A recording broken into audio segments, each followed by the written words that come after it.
Akashvani presents Morning News.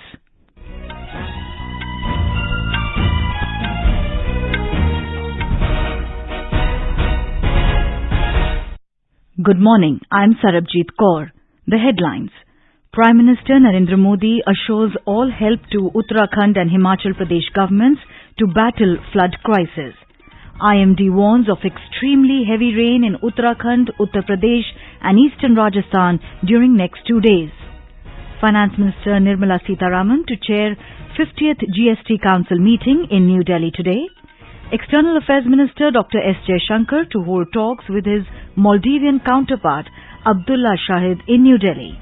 Investment bank Goldman Sachs says India poised to become world's second largest economy by 2075, crossing Japan, Germany and US.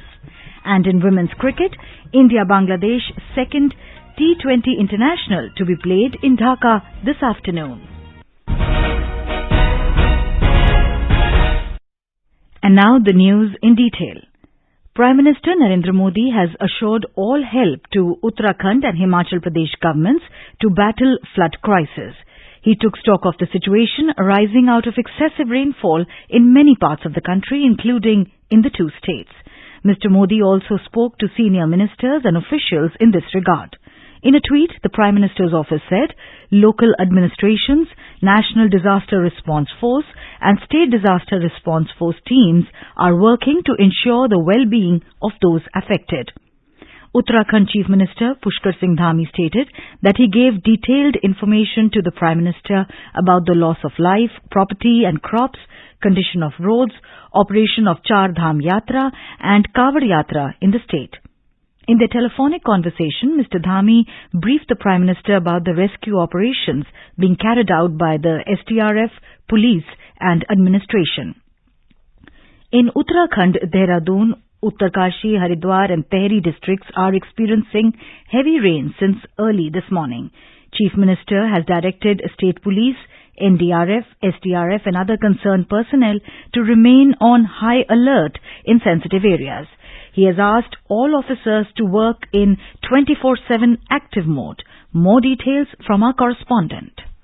Chief Minister Pushkar Singh Dhami has said that if any officer is found negligent during the disaster, strict action will be taken against him. Due to incessant rain for the last 2 days, landslides are taking place in the hilly areas of the state and roads are being blocked repeatedly. Heavy machinery has been deployed to clear the blocked roads. The administration has banned movement on Rishikesh Badrinath Rudraprayag Gaurikund, Kund Ukhimat Chopta Mandal Gopeshwar Highway and Gangotri Yamunotri Highway from 8 p.m. to 5 a.m. Only emergency and military vehicles will be allowed to move. People living in low-lying areas have been advised to move to safer places. Meanwhile, authorities have announced closure of schools and Anganwadi centers in Dehradun, Rudraprayag, Chamoli, Uttarkashi, Almora, Udham Singh Nagar and Nainital districts today. Sanjeev Sundaryal, AIR News, Dehradun.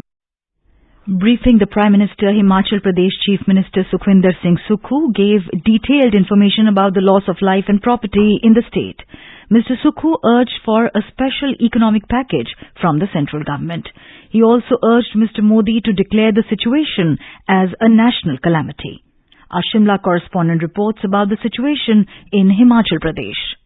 Due to heavy rains and landslides, 828 roads, including 3 national highways, are closed in Himachal Pradesh and most of the rural areas of the state are immersed in darkness. 4,686 transformers of electricity and 785 drinking water schemes of Jal Shakti Department are closed in the state. Due to this, people are facing tremendous drinking water crisis in many places of the state, including capital Shimla, despite heavy rains. The Meteorological Department has issued an orange alert for heavy rainfall today in 7 districts, which includes Kullu, Mandi, Shimla, Solan, Sirmaur, Kinnauр and Lahaul Spiti. Ritesh Kapoor, Akashvani News, Shimla.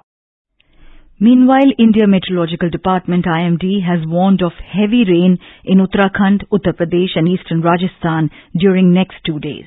It said extremely heavy rainfall is also likely over northeastern India and adjoining areas of eastern India in the next 2 to 3 days.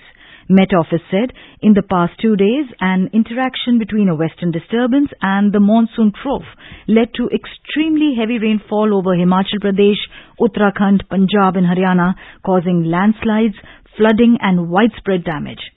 Talking to Akashvani, senior scientist IMD R.K. Janamani said, Extremely heavy rainfall ravaging Himachal Pradesh, Punjab, Haryana and Delhi since Saturday is likely to subside today.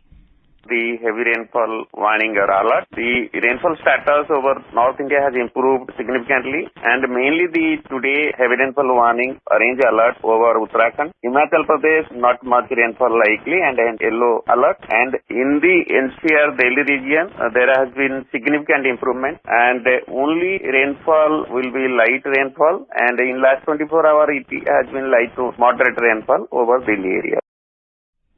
In the national capital, the water level of the Yamuna at the old railway bridge was recorded at 206.10 mm at 3 a.m. today. In view of prediction of rainy weather, holiday has been declared today for students of classes nursery to 5th in all government and government-aided schools under the Directorate of Education in Delhi. All MCD schools, MCD-aided and recognized schools will also remain closed for students today. Finance Minister Nirmala Sitharaman will chair the 50th GST Council meeting at Vigyan Bhavan in New Delhi today. The meeting will be attended by Minister of State for Finance, Pankaj Chaudhary, Finance Ministers of States and Union Territories and senior officials. The 49th GST Council meeting was held in February this year under the chairpersonship of Ms. Sitharaman. In the meeting, the government had decided to clear the entire pending balance GST compensation to 16,982 crore rupees for June 2022 to states and union territories. The third Trade and Investment Working Group meeting will be officially inaugurated in Kevadia, Gujarat today. The meeting began yesterday with the seminar on trade and infrastructure. The focus of the meeting is to build consensus among G20 countries on adopting proposals put forward by the Indian presidency on global trade and investment-related issues. More than 75 international delegates from various G20 countries are taking part in the three-day meeting at Kevadia. Guinness World Record for the largest display of Lambani items was created on the sidelines of G20 Culture Working Group meeting at Hampi in Karnataka yesterday. Guinness World Record was created on the sidelines of the third G20 Culture Working Group meeting in Karnataka. Over 450 Lambani women artisans and cultural practitioners associated with Sandur Kushala Kala Kendra came together to create G1 tagged Sandur Lambani embroidery having 1,755 patchworks. The secretary in the Sandur Kala Kendra, Shruti Muniappa, in an exclusive talk with Akashvani, spoke about the world record. Indeed, a proud day to all of us here at Sandur Kushala Kala Kendra to have partnered with the Ministry of Culture to create a Guinness Book of World Record for the largest display of Lambani embroidery and to be participating in this very prestigious event of G20. Sandur Kushala Kala Kendra has upheld the third objective of the Cultural Working Group, promotion of culture, creative industries and creative economy. The counting of votes for the Panchayat elections in West Bengal has begun. Counting is taking place at 339 centres across 22 districts of the state. Polling was held on July 8th to decide the fate of 2.06 lakh candidates in 73,887 seats in the three-tier Panchayat system in the state. This is Akashvani giving you the news. For quick news updates round the clock, follow us on our Twitter handle at AIR News Alerts. Welcome back. Foreign Affairs Minister of Maldives, Abdulla Shahid, will meet External Affairs Minister S. Jaishankar in New Delhi today. They will hold discussions on bilateral, regional and international issues of mutual interest. Both leaders will also witness the exchange of project development agreements under Indian grant assistance. Mr. Shahid will also deliver the 43rd Sapru House lecture at the Indian Council of World Affairs in New Delhi today. He arrived in New Delhi yesterday evening on a three-day official visit to India. Investment bank Goldman Sachs has said that India is poised to become the world's second largest economy by 2075, crossing Japan, Germany and the US. In a recent report, Goldman Sachs said India's GDP is estimated to expand remarkably, reaching $52.5 trillion, surpassing the US GDP projection.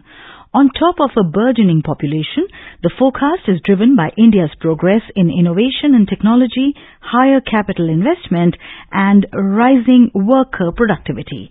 According to 85 sovereign wealth funds and 57 central banks representing $21 trillion in assets, India is now the number one emerging market to invest. Consumer Affairs, Food and Public Distribution Ministry has said that the decision to sell rice through e-auction under the Open Market Sales Scheme, OMSS, from the buffer stock to bulk consumers has been taken in public interest. Addressing media in New Delhi, Food Secretary Sanjeev Chopra said that more rice has been given to meet the food grain requirement of the people, as there is a possibility of reduction in supply of rice due to weather disruptions. The monsoon session of the Madhya Pradesh Legislative Assembly will begin from today. Our correspondent reports this could be the last session of the current assembly before the assembly elections to be held later this year. We would allow states that are interested to take 5 kg extra rice. Prime Minister Narendra Modi has said that he celebrates the excellent performance of the country's archers at the World Archery Youth Championships. In a tweet, Mr. Modi expressed his pride over their triumph at the event by winning 11 medals. The Prime Minister said that their achievements will serve as inspiration for the future of archery in the country and will motivate many upcoming archers. In women's cricket, India will take on Bangladesh in the second T20 International of the 3-match series at Sher-e-Bangla Stadium in Dhaka today. The match will begin at 1:30 p.m. India won the first T20 International by 7 wickets at the same venue. The third and final match of the series will be played on Thursday. In tennis, India's Rohan Bopanna and his Australian partner Matthew Ebden will face the Dutch-American pair of David Pell and Rhys Stadler in men's doubles pre-quarter-finals today. They registered a 7-5, 6-3 straight-set win over the unseeded British pair of Jacob Fernley and Ioannis in the second round yesterday. Today is World Population Day. The day is observed on the 11th of July every year. The objective of the day is to increase awareness of the people towards worldwide population issues. World Population Day, which seeks to focus attention on the urgency and importance of population issues, was established by the then Governing Council of the United Nations Development Programme in 1989. By a resolution in December 1990, the United Nations General Assembly decided to continue observing World Population Day to enhance awareness of population issues, including their relations to the environment and development. And now, for a look at today's newspapers, it's over to Renu Kataria. Thank you, Sarabjit. Almost all newspapers today carry pictures of nature's wrath. The Hindustan Times writes, North India rain toll rises as water level turns dangerous. Headline in the business line of The Hindu reads, Rains bring Himachal's industries to a halt, Yamuna rising in Delhi. The statesman leads with PM reviews rain havoc, assures all help to CMs. Giving a major boost to bilateral defence and strategic ties, 26 Rafale Marine Scorpion deal likely during Modi's France visit, writes the Pioneer. PM's cabinet reshuffle likely tomorrow, informs the Asian Age. Quoting the ISRO chief on Chandrayaan 3, earlier mission was success-based. This one also factors in failures, headlines the Hindustan Times. And finally, the Times of India has an inspiring story of how a tribe of cycling tutors is helping older adults pedal to freedom. And with that, it's back to you, Sarabjit. Thank you, Renu. And now, before we end the bulletin, the headlines once again. Prime Minister Narendra Modi assures all help to Uttarakhand and Himachal Pradesh governments to battle flood crisis. IMD warns of extremely heavy rain in Uttarakhand, Uttar Pradesh and eastern Rajasthan during the next 2 days. Finance Minister Nirmala Sitharaman to chair 50th GST Council meeting in New Delhi today. External Affairs Minister Dr. S. Jaishankar to hold talks with his Maldivian counterpart Abdulla Shahid in New Delhi. Investment Bank Goldman Sachs says India poised to become world's second largest economy by 2075, crossing Japan, Germany and US. And in women's cricket, India-Bangladesh second T20 International to be played in Dhaka this afternoon. And with that, we end the morning news. Have a nice day.